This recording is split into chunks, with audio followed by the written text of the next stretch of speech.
walking in St Paul's, or just about to. This is the morning after the night before, where they had St Paul's Carnival. Brilliant fun. I was out dancing with my girls till as late as we could. Okay, yesterday we had a tenant eviction. Now, if you've never done lettings, that's the kind of thing that's going to make you feel really anxious. It's not the most fun thing in the world, to be fair, but let me just talk you through how that kind of stuff is that works, but also how you can make it quite human so that things can go as smoothly as possible. Because what you don't want to be doing, oh my goodness, they need to clean up these streets.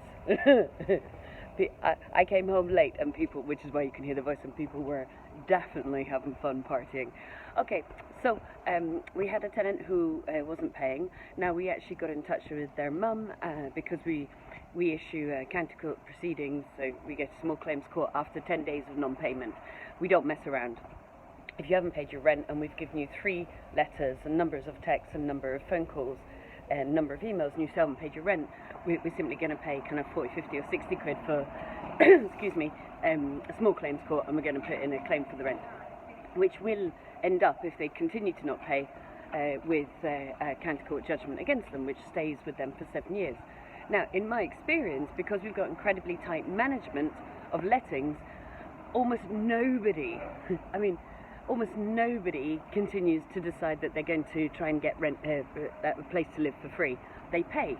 This particular person didn't, and so we issued the county court proceedings, got in touch with the parents and said, look, you know, your daughter's now going to be getting some county court proceedings against her, and the parents decided to pay. However, we still gave eviction notice. Now, they stopped paying on month, I think it was 3, so we had something of like 4 months before we could actually have them out because they're in a 6-month tenancy.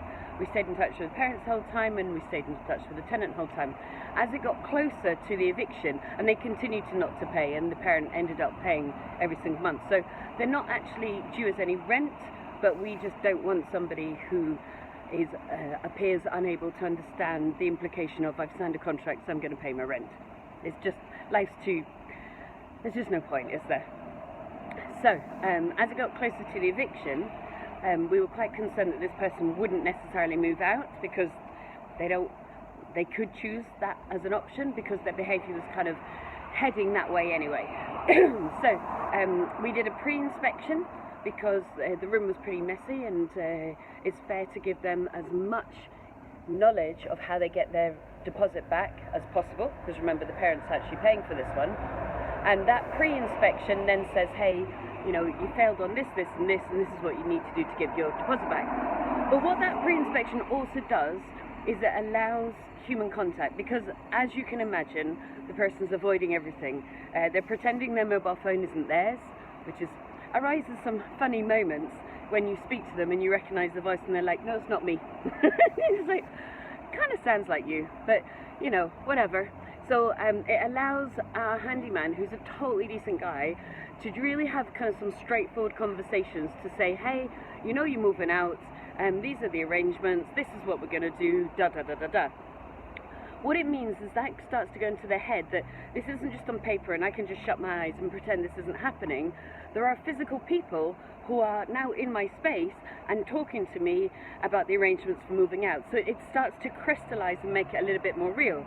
Because the biggest threat we've got is if somebody just says, no, I'm not moving out. And you're like, that's interesting, because your job is to move out on Saturday, and we've already got a new tenant moving in on Monday.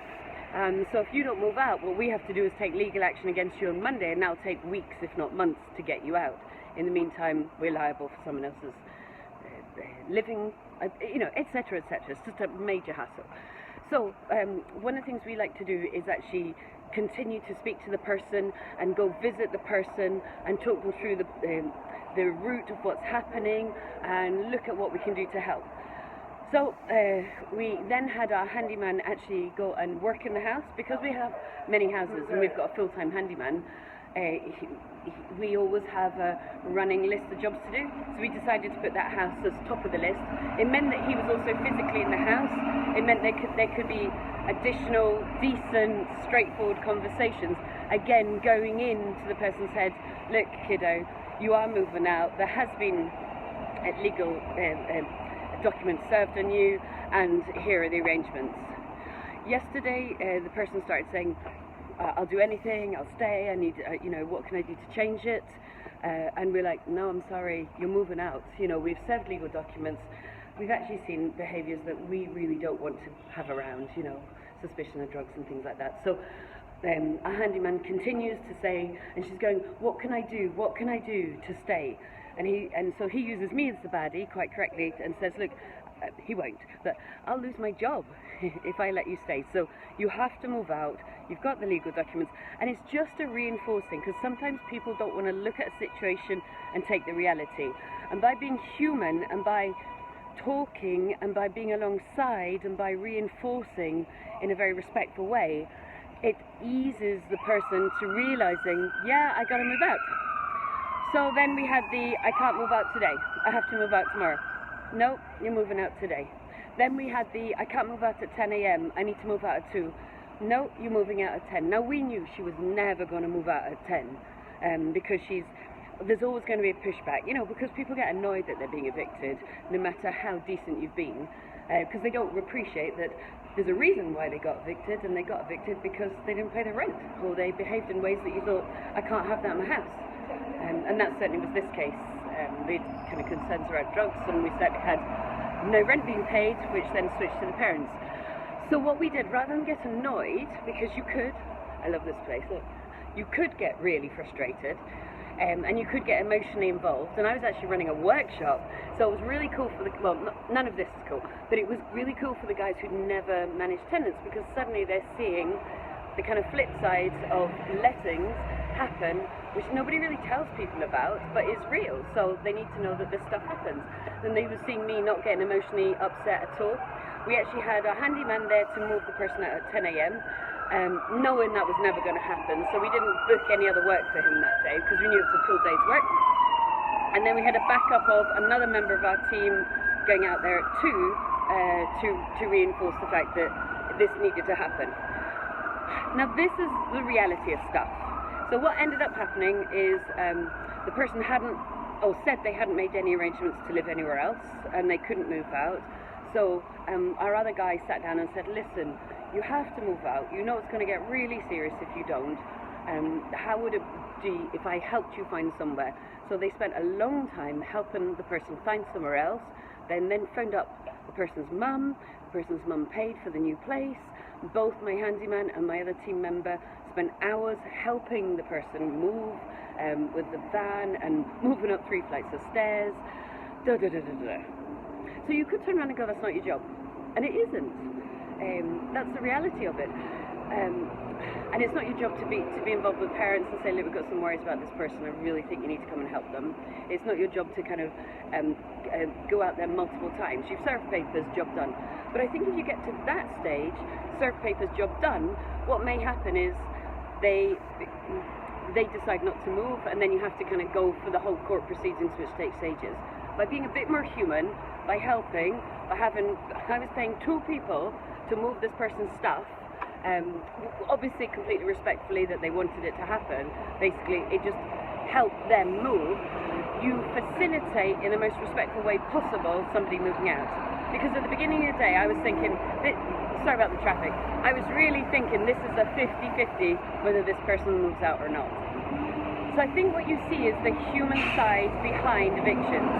We don't want it to get confrontational. We're not losing respect for somebody. We're still going to treat them fairly, but my goodness, we're going to try everything in our complete legal power to have somebody move out on the day they're supposed to move out. Because if we get into a confrontation, a head-to-head, rather than, okay, how can we help you make this happen?